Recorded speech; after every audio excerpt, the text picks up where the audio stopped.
নির্বাচনে এলেই বাড়ে সংঘর্ষ, হামলা, ভাঙচুর, অগ্নিসংযোগের মতো ঘটনা। সীমান্ত এলাকায় বাড়ে চোরাচালান, অনুপ্রবেশ ও নানা অপরাধ। এসব ঠেকাতে হবিগঞ্জের গুরুত্বপূর্ণ এলাকায় স্থাপন করা হয়েছে 8টি বেস ক্যাম্প। তো যেহেতু সামনে নির্বাচন আছে, আমরা প্রত্যেকটি বিওপিতে জনসংখ্যা, আমাদের জনবল বাড়িয়েছি এবং আমাদের যে ডিউটি সেটার প্যাটার্নও চেঞ্জ করছি, যাতে করে এই সীমান্ত এলাকা সুরক্ষিত থাকে এবং এই সীমান্ত দিয়ে কোনো ধরনের অপরাধ, চোরাচালান বা অস্ত্র আসা যাওয়ার মতো কোনো ঘটনা যাতে না। এর বাইরেও সেনাবাহিনী, র্যাব, পুলিশ সহ বিভিন্ন বাহিনী নিয়োজিত আছে মাঠে।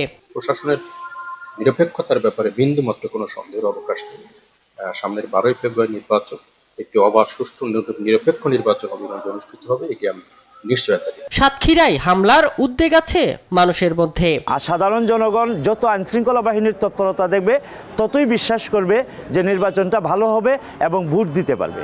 জনগণের কাছে থানা লুটের অস্ত্র যে আছে, এই অস্ত্রগুলো উদ্ধার করে একই সাথে আমাদের এই যে নির্বাচনে ঝুঁকিপূর্ণ কেন্দ্রগুলো, এই কেন্দ্রগুলোকে ঝুঁকি মুক্ত করে নির্বিঘ্নে যাতে জনগণ ভোট দিতে পারে সেই ব্যবস্থা করে আমি জেলা প্রশাসনের কাছে উদাত্ত আহ্বান জানাচ্ছি। আমরা তরুণরা, কারণ আমরা প্রথমবারই ভোট কেন্দ্রে যাব, আমাদের ভেতরে একটি উৎসবমুখর পরিবেশ বিরাজ করছে। যেটুকু আমরা শুনেছি 179টি কেন্দ্র ঝুঁকিপূর্ণ।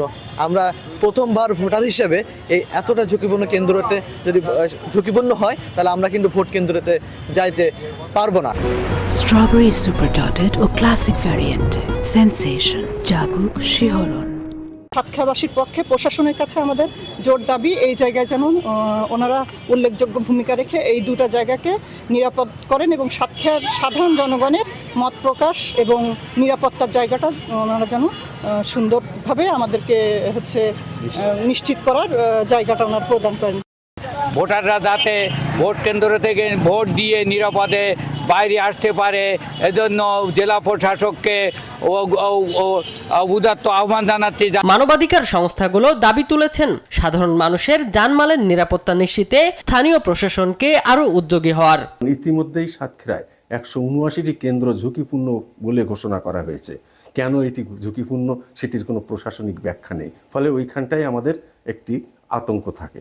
এরই মধ্যে দেশের বিভিন্ন স্থানে নিরাপত্তা নিশ্চিতে প্রশাসন মহড়া দিয়েছে। নির্বাচন সংশ্লিষ্টদের নিরপেক্ষ থেকে দায়িত্ব পালন করার নির্দেশ দিয়েছে commission. Shamim Hossain, news desk, দেশ টিভি।